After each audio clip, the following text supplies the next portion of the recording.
and I want to say hello to you guys. I know I talked to you guys a little bit earlier, but I thought I would pop back in and give a perspective on a story that one of you guys brought to me. You put it in the chat, so I thought that I would give my point of view on it. Sorry, I dropped my microphone. So anyways, you come in, please hit the thumbs up button, hit the share button, hit the subscribe button.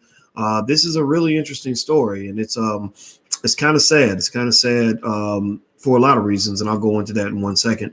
So do me a favor, hit the thumbs up button, share button, and subscribe button. And if you are on Twitter, please retweet this. Please retweet. And also, if you're on Facebook, please share this.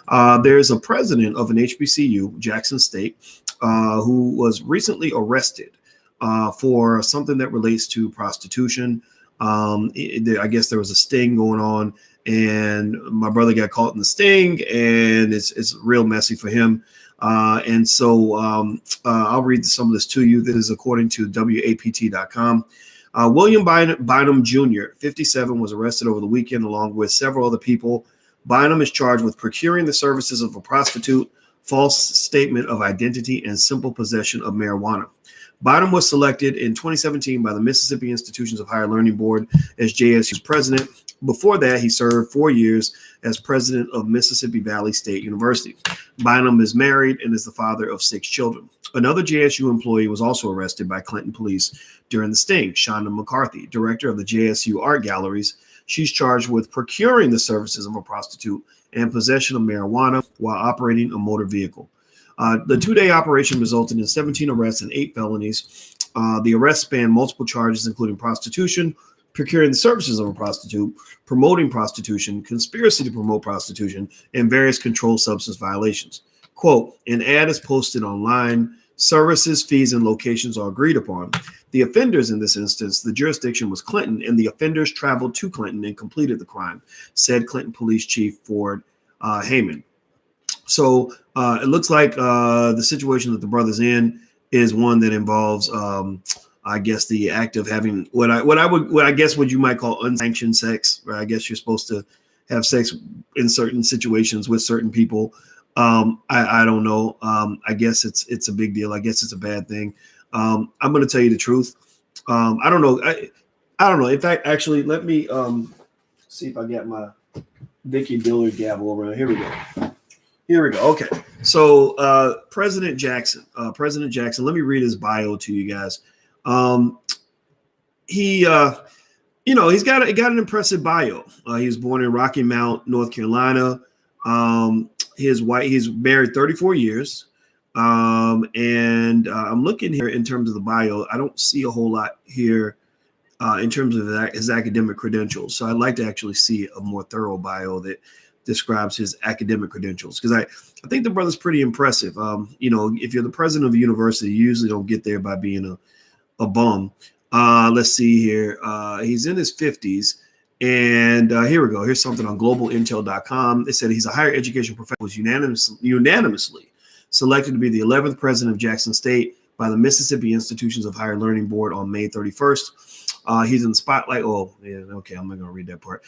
He's a native of Rocky Mount, North Carolina. He earned a Bachelor of Arts degree in sociology from Davidson College while on a student-athlete scholarship. He also minored in education and passed the National Teachers Examination. He's licensed and certified to teach social studies and math in North Carolina and Georgia. He earned a master's degree and PhD in sociology from Duke University while serving as a Duke Endowed Fellow. So let me ask you guys, what do you think? So it looks like the brother is accused of making a mistake. I guess, legally you're not supposed to pay for sex. I'd be curious. I'd like to call a meeting of the Council of Intelligent Black People. So hear ye. I would like to call a meeting of the Council of Intelligent Black People, and I'd like to take a vote. So the question that I ask you is this. Give me a yes or no on this. Give me a yes or no.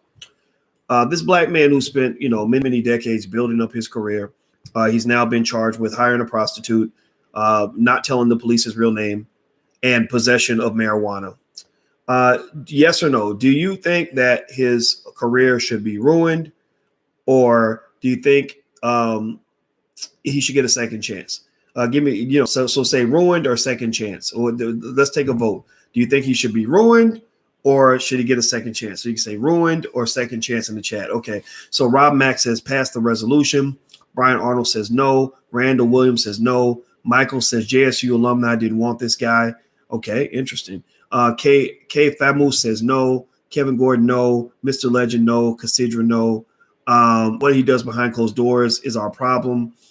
How are there over 25 presidents in this Shiite country that did the exact same thing? Okay, second chance, second chance. Okay. All right, so it looks like the second chances win. So the power invested in me by all intelligent Black people around the world. I say I vote he gets a second chance. I have spoken. And the reason I ask you guys what you think is because your opinion is what matters, not mainstream media. And it does matter because we're Black. I think that because we're Black, we get a different set of rules. I think that because we're Black, we endure a type of scrutiny other people don't endure. Because we're Black, it's usually 10 times harder and you get 1/3 of the reward. So because we're Black, I care about your opinion and nobody else's. And I believe the brother deserves a second chance. Also, I think that he did something illegal. And I would almost say, and I think the reason I spoke on this was because I feel that the community, when something like this happens, because Black men are sort of labeled in certain ways, we're labeled as predators, we're targeted by police, things like that. I think that a more balanced perspective is beneficial for the Black community on issues like this. Not because I think it's okay to go out and hire hookers, not because I think it's okay to smoke weed. You can smoke weed if you want to. I don't care. In fact, cannabis has actually been, it's not legalized yet, although it should be, because everybody has pretty much been re-educated on what cannabis does and does not do, right? Most of us have been re-educated on the fact that actually cannabis is considered to be healthy, for a lot of people. Now, I'm not one who's going to smoke. I'm not trying to put no smoke in my lungs. That ain't my thing. And I don't want to be high. I don't want to have anything altering my mind because my brain is a terrible thing to waste. But in the other room, after me and Alicia get finished doing all those runs, y'all's been seeing me huffing and puffing those little mini marathons and everything as I've been trying to get slim, trim, and sugar-free. You will find that we have some CBD oil that we rub on our legs to help heal and help us to recover from running. So there are health benefits to cannabis, and so I don't look at this brother as a bad person because he smoked weed. At worst, you might critique the fact that it might be considered somewhat unstrategic to go out and hire a hooker. And I think he would probably agree with this. I'm sure he's feeling pretty bad right now, a little bit embarrassed. And I think that we have to get beyond this idea of thinking that he's some sort of hypocrite because he believes in faith and family. I think it is possible to believe in faith and family and still want to get some ass every now and then. I don't know. And the reality is that, there are a lot of marriages where people do what they're going to do. Some people are in dead marriages where they don't even sleep with each other. They're just living like brother and sister. Some people just do things, right? I'm not saying that it's okay. I'm just saying that, it's really interesting to me that we have a society that is so close-minded in terms of respecting sexuality across the board. I think we're really good at accepting sexuality if it's Billy Porter trying to go bend over for a white guy, right? We're okay with that. Like we want that out in the open. We want to talk about that. But what we don't talk about is the fact that there are lots of people who have things that happen in their bedroom that ain't nobody's damn business. I really don't judge. I told you guys, when people get on me and they like, oh, Dr. Boyce, you're homophobic or whatever, they try to label you. That's what the liberals try to do when they want to shut you down. Is they start labeling you, but they don't understand. I'm smarter than they are. So labeling doesn't work here. I can see right through it. And basically, when people say that to me, I say, no, my policy on people being gay or doing whatever they do in the bedroom is not one where I have a phobia of anything. A phobia is a fear. Why would I fear what you do in the bedroom? I also don't believe in controlling what you do in the bedroom. What I say is what you do in the bedroom is your damn business. If you're a dude and you want to go get down with another dude, that's your business. It just might bother me because it doesn't make me comfortable because that ain't interesting to me. That's not something that gets that works for me. Right. So as long as you ain't hurting nobody, as long as there ain't no children involved, as long as ain't nobody getting tied down and beat half to death and having their vagina taken, I don't care what you do sexually. So when it comes to this, with him hiring the lady that he got with for whatever they do, whatever grown-ups do in the bedroom. I don't even see that. Honestly, I don't even see that as a crime. I see that as a mistake strategically, in the sense that, I've seen guys where they don't want relationships and they don't want to have jump off type situations. So they might go pay somebody or whatever. But I think that's a bad move strategically, because if you get caught, it can be very embarrassing for you. And the law takes that very seriously. So if I'm advising the young black man, I wouldn't tell him, don't go hire somebody because it's unethical. I would say, don't do it because it's not that smart. You'll get in a lot of trouble. Just go, find you a situation or find some way to work around that. Because then you end up looking like this poor guy who's sitting in jail. Again, think about the 3 charges. He paid for sex with a consenting adult who wanted the money, who agreed to participate. I don't really care about that. I really think that shit should be legalized so they can focus on locking up real criminals who are really out here hurting people. That's just my 2 cents. What was the other thing? He didn't give the police his true identity. How many of you, seriously, how many of you, give me a yes or no, let's take a vote. How many of you, if you were the president of Jackson State University and got caught by police in a compromising position, would at least be tempted to not give them your real name? How many of you, come on, let's have a confessional right quick. How many of you, if you were the president of Jackson State University and had spent 30 years building this stellar career, how many of you, if caught in a compromising situation by police, would be at least tempted to not give them your real name? How many? I'm going to be the first to raise my hand, because my name that day is going to be Dan Smith. It's going to be JoJo Wilson. It's going to be Mickey Mantle, MC Hammer. It ain't gonna be Boyce Watkins, right? Seriously, you're gonna have to find that out on your own. I'm not gonna give you my ID. Seriously, like for real. So I guess it's a crime when you get caught, but I don't think that's makes him a bad person. It just means he knew he was stuck in some shit. Like, he had to deal with it. Like, I'm gonna keep it 100. And then the part about possessing weed, come on now. I mean, so he's now incarcerated for possessing marijuana when there are white men all around America making billions of dollars from the sale of marijuana related products. Are you kidding me? Are you kidding me? So no, all of this is silly. It's nonsense. And I personally believe that he deserves a second chance.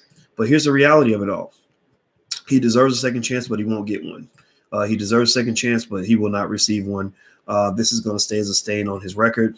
To whatever extent, if he was a good president for Jackson State University, they may have lost a good leader. But then again, maybe there's some people that wanted him out of there. I don't know.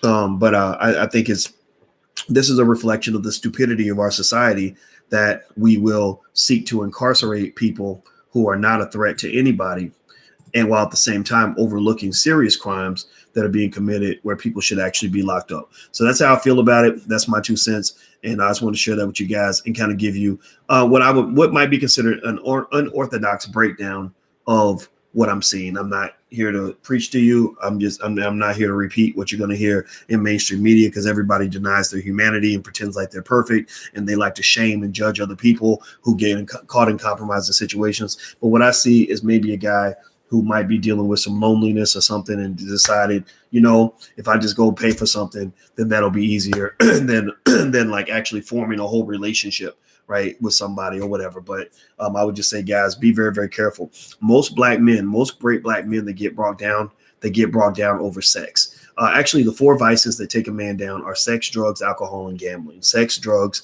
alcohol, and gambling. That's why all those 4 things, you can participate in those 4 things. I'm not judging you. But I will tell you, if black man to black man, and you should tell this to black men you love, those are the 4 things. When I think about guys I've known who were on top and went down, it was one of those 4 things. They got caught with a bad situation with a woman, maybe even falsely accused or whatever, maybe accurately accused. I don't know. They got too carried away with drugs or alcohol, or gambling. Gambling is a really bad thing. Antoine Walker got hit with gambling real bad. Along with a lot of other guys, Allen Iverson, people like that. So you got to just be smart, be strategic, and don't put yourself in tough situations. So anyway, that's it. I'm not here to dog the brother out. I just wanted to tell the story and kind of break it down for you guys so that we can learn something. Do me a favor, please hit the thumbs up button, share button, and subscribe button. Rosalind, I love you too. Thank you very much for your kind words. And also, if you guys want a free e-copy of my book, It Takes a Village to Raise the Bar, go to drboycewatkins.net. That's drboycewatkins.net. And I'm going to come back a little bit later on tonight. I want to talk to you guys about this hairstylist, this white guy who's selling a hair care product that is making Black women's hair fall out. And I'm doing some research on this. So I'm going to come back with some analysis on this and give you all the information. So make sure you subscribe at drboycetv.com so that you can get that information later on. We're going to break that down. All right, guys, I'm out of here. Hit the thumbs up button, hit the share button, hit the subscribe button, and I shall.